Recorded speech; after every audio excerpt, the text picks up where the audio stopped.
Are you struggling in fat loss, feeling weak, or not showing result in gym?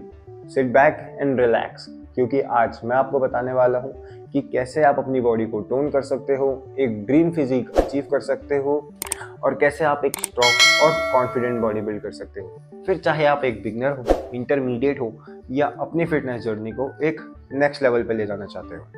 Hi, I am Archit, a fitness creator who helps people to transform their body through my experience and knowledge. अगर आप यहाँ पे नए हो तो channel को subscribe कर दो so you don't miss out any further videos. आज की वीडियो में हम बात करने वाले हैं 3 टॉपिक्स के ऊपर कि क्या बेस्ट वर्कआउट रहेंगे वुमेन के, क्या उन्हें डाइट और न्यूट्रिशन लेनी चाहिए और कुछ मेजर इंपॉर्टेंट थिंग जो कि है जो उन्हें अपनी फिटनेस जर्नी के दौरान अवॉइड करनी है, कुछ बिगेस्ट मिस्टेक्स जो कि अवॉइड करनी चाहिए। So let's start the video start करते हैं हम कुछ ऐसे मिथ्स को लेके या कुछ ऐसे मिसकंसेप्शंस हैं वुमेन्स फिटनेस को लेके। ठीक है, तो पहला है कि lifting weight will make you bulky. ऐसा बिल्कुल नहीं है कि अगर आप वेट उठाओगे तो आप बल्की लगोगे, ऐसा बिल्कुल नहीं है। क्योंकि बल्कि वो अगर हम तभी लगेंगे जैसे हम जो ये कंसेप्शंस वुमेन्स को मेंस के लेके आया है कि मेन अगर वेट उठाते हैं वो बल्की लगते हैं, वो इसलिए क्योंकि उन पे टेस्टोस्टेरोन होता है, वुमेन्स में एस्ट्रोजन रहता है। ठीक है, अगर आप वेट लिफ्ट करोगे तो आप एक टोन बॉडी या और अपनी बॉडी में एक स्ट्रेंथ इंक्रीज करोगे। ठीक है, तो बल्कि बिल्कुल नहीं लगोगे आप। दूसरा ये है कि फैट लॉस के लिए कार्डियो इम्पॉर्टेंट है, ऐसा नहीं है। फैट लॉस एक लंबा प्रोसेस है, कार्डियो ज़रूरी उसका एक की पॉइंट है। मतलब कार्डियो से होगा फैट लॉस, बट सिर्फ और सिर्फ कार्डियो पे डिपेंड बिल्कुल नहीं है ना। ठीक है, उसके साथ साथ आपको वेट्स भी लिफ्ट करने हैं, क्योंकि कार्डियो एक स्टेडी प्रोसेस है, वो एक लंबा प्रोसेस है। अगर आप वेट लिफ्ट करोगे तो आप अपने उन जहाँ से आपको फैट लॉस करना है वहाँ पे आप मसल बिल्ड करोगे, तो फैट लॉस होगा, कार्डियो से होगा, बट सिर्फ और सिर्फ कार्डियो से नहीं होगा। उसके लिए आपको अपने वेट लिफ्टिंग पे भी अपने फोकस करना है, जिससे आप एक स्ट्रॉन्ग बॉडी और अपनी बॉडी को साथ साथ टोन कर सको। तीसरा मिसकंसेप्शन इस चीज़ को लेके होता है कि फैट लॉस जो होना चाहिए, जैसे कि बहुत से गर्ल्स होते हैं, बहुत से वुमेन्स होते हैं जो जिम जाते हैं, उनका एक चीज़ को लेके मिसकंसेप्शन है कि हमें सिर्फ और सिर्फ आर्म से फैट लॉस करना है, हमें सिर्फ और सिर्फ अपने बेली फैट हटाना है। ऐसा बिल्कुल नहीं होता। स्पॉट रिडक्शन कभी नहीं होगा। ठीक है, फैट लॉस जैसे कि मैंने कहा लंबा प्रोसेस है, वो ओवरऑल बॉडी से होगा। अगर आप देखोगे कि बहुत से लोग जो कि स्टेज कम्पीट करते हैं, मेंस को ही देख लो या फिर जो कुछ गर्ल्स आई हमारी IFBB प्रो खेलती है, तो उनका अगर आप उनकी जर्नी को देखोगे ना, तो आप एक चीज़ ज़रूर पाओगे कि जब वो अपनी फैट लॉस की उसमें आती हैं, जब उन्हें फैट गिराना होता है बॉडी से, तो उनके चिन जॉ लाइन सब आते हैं, जॉ लाइन होती हैं, उनके बेली फैट जाता है, उनके आर्म से भी फैट जाता है। तो फैट लॉस कभी एक स्पॉट रिडक्शन प्रोसेस नहीं है। ठीक है, ये ओवरऑल प्रोसेस है, इसमें टाइम लगता है। सिर्फ और सिर्फ एक पॉइंट से फैट घटाना इज नॉट पॉसिबल। ठीक है, उसके साथ साथ आपको वेट ट्रेनिंग भी करनी ही पड़ेगी। तो ये थे कुछ ऐसे मिसकंसेप्शंस थिंग्स जो कि वुमेन्स को लेके है फिटनेस के में। अब हम बात करते हैं वर्कआउट के ऊपर कि क्या आपको वर्कआउट करनी चाहिए। देखो, अगर आप बिगनर हो, अगर आपने जिम में आज ही कदम रखा है या अगर 3-4 दिन हो चुके हैं जिम में कदम रखे हुए, आपको कुछ समझ नहीं आ रहा है कि आपको वर्कआउट कैसे करना है, क्या क्या चीज़ें अपनी शेड्यूल करनी है, पहला तो ये है कि आप वहाँ से किसी ट्रेनर से पूछो। अगर आपको ऐसा लगता है कि आप थोड़े शाय पर्सन हो, ट्रेनर पे नहीं जा पा रहे हो, तो मैं आपको एक चीज़ बताता हूँ। बिगनर के लिए आपको 3 डे स्प्लिट फॉलो करनी है, जिसमें कि रहेगा मिक्स्ड वर्कआउट, फिर आपको रेस्ट लेना है, फिर मिक्स वर्कआउट, फिर रेस्ट, फिर मिक्स वर्कआउट। ये तो सिर्फ जस्ट बिगनर के लिए है जिन्होंने आज या 4-5 दिन पहले कदम रखा है। दूसरा ऑप्शन मैं आपको देता हूँ, आप अपर लोअर एब्स फिर रेस्ट, या अपर लोअर एब्स ऐसे स्प्लिट को फॉलो करो। ये रहेगी आपकी पूरी वीक की साइकिल। ठीक है, जिसमें आपका मंडे अगर मानो तो अपर, सेकंड लोअर, तीसरे दिन आपका एब्स रहेगा। बहुत से लोग इस स्प्लिट को फॉलो करते हैं जो कि इंटरमीडिएट है या जिन्हें काफ़ी टाइम हो चुका है अपने वर्कआउट में या अपनी फिटनेस जर्नी में। ठीक है, तो इस चीज़ को आप फॉलो करो, अपर लोअर स्प्लिट। अब कैसे कैसे एक्सरसाइज करनी है, इसका मैंने एक अच्छा सा स्मॉल चार्ट मैंने डिस्क्रिप्शन बॉक्स में डाल दिया है। अगर आप उसको फॉलो करोगे तो रिजल्ट आपको जेन्युइन आएंगे, टाइम लेंगे पर रिजल्ट आएंगे ज़रूर, अगर आप इन स्प्लिट को फॉलो करोगे। तीसरा ये है, अगर कि आप कोई एथलेटिक गर्ल हो या आपको कोई किसी स्पेसिफिक स्पोर्ट के डेडिकेटेड हो तो आप उसमें अपने कोच या अपने ट्रेनर से लेके अपने वर्कआउट को मॉड्यूलेट कर सकते हो। तो ये बेस्ट है कि अगर आप लंबे टाइम से वर्कआउट कर रहे हो तो modulation is very important during your workout, क्योंकि अगर आप एक स्प्लिट को लंबे टाइम तक फॉलो करोगे 1 साल 1.5 साल, तो थोड़ा चेंज आपको करना ही पड़ेगा, जिससे आपको एक अच्छा रिजल्ट और आप खुद ही फील करोगे कि इस वर्कआउट के बाद अगर मैंने इस वर्कआउट को 12 वीक्स या 13 वीक्स फॉलो किया है तो आपको स्लाइटली चेंज आपको मिलेगा, ठीक है, अपने वर्कआउट पे। तो ये हमारा पहला पॉइंट हमारा कवर हो गया है वर्कआउट को लेके। दूसरा, अब हम बात करने वाले हैं डाइट के बारे में। अब अगर आप डाइट पे आते हो तो लोग सोचते हैं कि डाइट कुछ ऐसी बड़ी चीज़ हो गई कि डाइट ऐसा कुछ नहीं है, ये हवा बना रखी है डाइट को लेके। सिर्फ और सिर्फ घर का खाना खाना है, ठीक है, मेन इंपॉर्टेंट है घर का खाना। अब घर के खाने में क्या खाना खाना है ये मैं आपको बताता हूँ। देखो भाई, हमारी जो बैलेंस डाइट होती है उसमें 3 से 4 चीज़ें रहती हैं: प्रोटीन, फैट, फाइबर, कार्ब्स, ठीक है। अब प्रोटीन कैसे लेना है मैं आपको एक एग्जांपल देता हूँ। सपोज एक 50 kg की गर्ल है, वो उसे अपनी मसल बिल्ड करनी है, साथ साथ बॉडी भी टोन करनी है, राइट। तो अब हम लेंगे कि 50 kg की गर्ल को अपना प्रोटीन इंटेक 1.2 या 1.5 इससे इंटू करना है, बॉडी वेट से इंटू 1.5 करना, उतना आपको डेली बेसिस में प्रोटीन लेना है। प्रोटीन मसल रिकवरी के एक बेस्ट ऑप्शन है, ठीक है, क्योंकि जब आप मसल को तोड़ते हो ना तो उसमें जो मसल आपने वर्कआउट किया, मसल इतनी टूटी है तो उसे रिकवर होने के लिए आपको प्रोटीन चाहिए, ठीक है। साथ साथ प्रोटीन के साथ बेस्ट ऑप्शन रहता है कार्ब्स। अब कार्ब्स होते हैं सिंपल कार्ब्स और कॉम्प्लेक्स कार्ब्स। हमें फोकस करना है कॉम्प्लेक्स कार्ब में।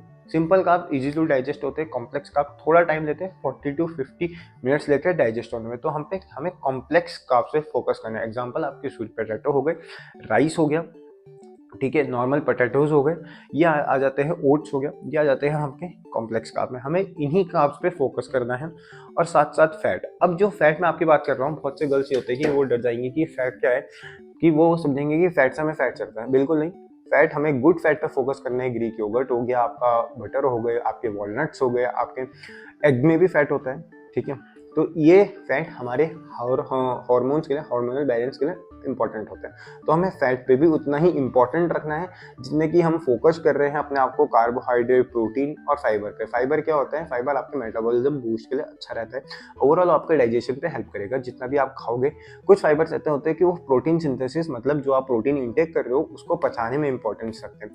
जो आप खा रहे हो वो भी उतना इंपॉर्टेंट है जितना आप उसके पचा रहे हो। कहीं खा रहे हो और निकाल रहे हो तो ये प्रोसेस नहीं चलेगा। खाना है, उसे पचाने में भी उतना ही ध्यान रखना है। तो फाइबर भी इंपॉर्टेंट रहते हैं। अब मैं बात करता हूँ आपको प्रोटीन में क्या क्या लेना चाहिए। अगर आप नॉन वेजिटेरियन हो तो आपको चिकन, एग, कुछ हाई प्रोटीन दाल सा जाती है उसमें फोकस रखना है, ठीक है। फिश हो गई। नॉन वेजिटेरियन हो तो आपको थोड़ा सा लंबा प्रोसेस लगेगा, लंबा टाइम लगेगा, उसमें शायद आपको एक मील एक्स्ट्रा ऐड करनी पड़ेगी, बट कोई नहीं, लंबा प्रोसेस है पर इम्पॉसिबल बिल्कुल नहीं है। नॉन वेजिटेरियन में अगर आप फोकस रखोगे वो आपको हाई प्रोटीन दाल पे फोकस रखना है। पनीर हो गया, टोफू हो गया, और बेस्ट गर्ल्स का एक ऑप्शन रहता है सोया चंक्स। उन्हें आप ले सकते हो 50 to 80 ग्राम पर डे, कोई साइड इफेक्ट्स नहीं होंगे, ठीक है। तो ये हमारे वर्कआउट और डाइट आप पे क्या क्या लेनी है। और तीसरा, अगर हम बात करें डाइट के साथ साथ, मैं आपको एक चीज़ बता देता हूँ तीसरे पॉइंट में जाने से पहले।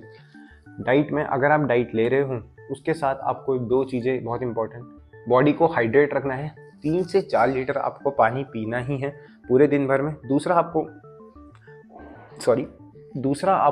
प्रोसेस्ड फूड और शुगर फूड अवॉइड रखना है शुरू के 6 महीने में। रिजल्ट देखना आपको बहुत तगड़े आएंगे अगर आप प्रोसेस्ड और शुगर फूड को अवॉइड करते हो। पानी, शुगर फूड और मेन इंपॉर्टेंट अपनी स्लीप साइकिल पे भी फोकस रखो। रिकवरी भी तभी होगी जब आप 7 to 8 आवर्स की स्लीप लोगे, ठीक है। और साथ साथ नॉर्मल कार्डियो रखो, स्टडी पेस पे वॉक करो, घर में वॉक करो, शाम को, इवनिंग में जब टाइम मिलता है 10K स्टेप्स या 12K स्टेप्स अपने डेली कंप्लीट करो। तो आपको एक कांस्टेंट पेस में फैट लॉस भी होगा, आपकी बॉडी भी टोन होगी। अगर आपको फैट गेन करना है तो भी कार्डियो इंपॉर्टेंट है। ये मत याद करना कि फैट गेन कर रहे हो तो आपको कार्डियो बिल्कुल स्किप करना है, ऐसा नहीं है। मैं आपको गारंटी देता हूँ, अगर आप 6 महीने इस 3 चीज़ों के साथ साथ, वर्कआउट, डाइट के साथ साथ ये 3 चीज़ें अपने पे फोकस रखोगे, जो कि है हमारा स्लीप साइकिल पे फोकस रखना है। 7 से 8 घंटे की स्लीप लेनी है जो कि प्रॉपर मसल रिकवरी को चाहिए ही होती है। दूसरा, 3 से 4 लीटर आपको पानी पीना है। और लास्ट, प्रोसेस्ड और शुगरी फूड को अवॉइड करना है। 6 महीने करके देखो, रिजल्ट ज़रूर आएंगे। आपकी बॉडी भी टोन होगी, आपका फैट लॉस भी होगा, मसल गेन करनी है, मसल गेन भी होगी। ठीक है, ये ही बेसिक साइकिल्स होती हैं हमारी, जो कि हम मेंस भी लेते हैं। और मैं आपको बोलूँगा कि अगर आप भी वुमेन्स इन चीज़ों पे फोकस करोगे तो गारंटी आपके जो डिज़ायर्ड रिजल्ट है वो आएंगे। ठीक है, तो अब हमारा तीसरा पॉइंट है कुछ बिगेस्ट मिस्टेक्स जो कि आपको अवॉइड करनी है अपनी फिटनेस जर्नी के दौरान। करने मिस्टेक्स टू बी अवॉइडेड। ठीक है, पहला मिस्टेक ये है कि जो कंसेप्शंस के साथ साथ मैं आपको बताता हूँ, मिस्टेक्स ये रहती है कि आप लोग ना सिर्फ और सिर्फ कार्डियो पे फोकस करते हो, स्ट्रेंथ ट्रेनिंग पे फोकस नहीं करते। ठीक है, तो कार्डियो करो, उसके साथ साथ उससे ज़्यादा इंपॉर्टेंट ना स्ट्रेंथ ट्रेनिंग पे दो। Cardio is important but strength training is a key to keep your body tone and gain some muscles, right. तो ये है। दूसरा ये है कि हम ना जो वुमेन्स होती है वो थोड़ा बहुत ना जल्दी हार मान जाती हैं कि हमें रिजल्ट नहीं आ रहा है तो हम थोड़ा सा, मतलब क्या होता है कि हफ्ते में 6 दिन जाता है तो वो 3-4 दिन जाते हैं। ऐसा नहीं करना, हमें बिल्कुल हार नहीं मारनी। ये एक लंबा प्रोसेस है, फिटनेस एक लंबी प्रोसेस है, ये लाइफ टाइम रखो तो आपको डिजायर्ड रिजल्ट मिलेंगे ही मिलेंगे। ठीक है, और तीसरा ये है कि आप अपनी ना मील्स थोड़ी बढ़ाया करो, बहुत कम मत खाया करो यार। 3 मील तो एक नॉर्मल इंसान खाता है, आप तो एक्स्ट्रा वर्क कर रहे हो यार। कोई वुमेन टीचिंग कर रही है, कोई वुमेन हाउस होल्ड वर्क कर रही है। Respect to all the womens who are doing household work. ठीक है, बहुत आसान काम नहीं होता, बाहर से ज़्यादा काम होता है यार घर में। ठीक है, तीसरा ये है कि आप लोग कहीं कुछ एक्स्ट्रा वर्क कर रहे हो, कहीं कोई टीचिंग कर रहे हो, कोई अलग प्रोफेशन में जॉब कर रहे हो, नर्सिंग कर रहे हो, बहुत चीज़ें कर रहे हो यार। वुमेन्स को बहुत ज़्यादा स्कोप है और बहुत ज़्यादा वो हार्ड वर्क करती है। Respect to all those womens who are working out there. ठीक है, तो इसके साथ साथ यार अपना थोड़ा ना डाइट पे भी फोकस रखो। सिर्फ फिक्स्ड मील पे मत रहो कि हाँ भाई 2 मील है, 3 मील है, ऐसा नहीं करना। हमें मील्स बढ़ानी है। ठीक है, मील कम रखोगे ना तो यार आपका मेटाबॉलिज्म स्लो होगा। मील्स ज़्यादा बढ़ाओगे तो मेटाबॉलिज्म, क्योंकि जब आप अपने पेट को भी काम दोगे ना तो ही वो मेटाबॉलिज्म उसका फास्ट रहेगा, राइट। तो मेटाबॉलिज्म बहुत कम नहीं खाना, और अपनी जो डाइट है उसमें अगर आपको मसल गेन करनी है या हल्का सा वेट इंक्रीज करना है तो आप शेक्स पे डिपेंड रहो। फैट लॉस करना है तो आप लोग अपनी जो हमारे जूसेस वगैरह होते हैं, फ्रूट जूस, उस पर ज़्यादा डिपेंड रहो, फ्रूट्स पे ज़्यादा डिपेंड रहो। बट ये मत करना कि कोई डिटॉक्स टी या कोई मैजिक टी ऐसी बिल्कुल नहीं होती कि अगर आप ये पियोगे तो आपका पेट कम हो जाएगा, ग्रीन टी पीते रहो, ऐसा नहीं होता। ठीक है, ग्रीन टी पीने से पेट कम नहीं होगा। हाँ, भले ही वो आपका कम खाओगे और मेटाबॉलिज्म फास्ट रखेगा, वो तो अलग कॉन्सेप्ट हो गया। ठीक है, तो हमें अपनी वेट इंक्रीज करनी है तो शेक, और वेट कम करना है तो हमें फ्रूट या फ्रूट जूस विदाउट शुगर उन्हें लेना है। ठीक है, और कोई ऐसी मैजिक टी आज तक ना तो पैदा हुई ना होगी, तो इन चीज़ों पे मत जाओ। अपना एक अच्छी प्रॉपर साइकिल रखो, स्लीप रखो, रोज 10 के स्टेप्स जब भी टाइम मिलता है वॉकिंग भी निकल जाओ, 15-20 या आधा घंटा निकलो। ठीक है, वॉकिंग करो, स्प्रिंट करो, दौड़ो यार, कितना कुछ काम है करने को। इन चीज़ों पे फोकस हो, sleep cycle, work, diet, recovery, stretching वगैरह हो गई। और ये जो मैंने बताई ना मिस्टेक्स 3-4 कि सिर्फ कार्डियो पे फोकस करना, कोई ऐसी मैजिक टी या मैजिक डाइट हो जाए, ऐसा बिल्कुल नहीं है। ठीक है, वेट लिफ्टिंग को इंपॉर्टेंट दो, आप लोग इसे इंपॉर्टेंट नहीं देते हो। जल्दी हार बिल्कुल मत मानो, क्योंकि यार ये फिटनेस है, ये इतनी इजी नहीं है जितना हमें बाहर से दिखती है। ठीक है, किसी बंदे ने या किसी लड़की ने कितनी मेहनत करी होगी कि वो आज उस ड्रीम फिजिक को अचीव करी है, फिर भी वो बोलती है कि नहीं, मेरे को अचीव अभी भी बहुत कुछ करना है। तो वो जब हार नहीं मानी तो यार why guys are you giving up so easily, right. तो इतना सब मत सोचो। ठीक है, इन 4-5 चीज़ें, छोटी मोटी चीज़ें, इसमें मेहनत रखो, आपकी फिटनेस जर्नी बहुत अच्छी होगी। सो यही है कुछ बेसिक्स टिप जो कि मैं आपको देना चाह रहा हूँ। एज अ बिगनर, इंटरमीडिएट या अपनी फिटनेस लेवल को अगर आप अप कर रहे हो तो इन छोटी छोटी चीज़ों को फॉलो करो। आई एम श्योर कि आपको अपने डिज़ायर रिजल्ट्स ज़रूर मिलेंगे। So that's all for today. I hope आपको बहुत कुछ सीखने को मिला होगा, कुछ थोड़ी बहुत चीज़ें समझ आई होंगी। जो भी पॉइंट है, जो भी क्वेरी है, उसे कमेंट सेक्शन में ड्रॉप कर दो, मैं उस पर जल्द रिप्लाई करूँगा। और कुछ भी नया टॉपिक पे अगर वीडियो चाहते हो तो उसे भी कमेंट सेक्शन में लिख देना, मैं उस पर जल्दी वीडियो बनाऊंगा। Thanks for watching. इसे शेयर कर दो ज़्यादा से ज़्यादा लड़कियों पे जो जिम जाना चाहती हैं या जो सोच रही हैं कि वो जिम जाएं और उनके माइंड में भी कुछ मिसकंसेप्शंस हैं, जिससे कि ये क्लियर हो जाए। तो इसे शेयर कर देना अपने दोस्तों को या अपनी बहन को। ठीक है, थैंक्स फॉर वॉचिंग। अर्जित राणा साइनिंग ऑफ। नमस्ते।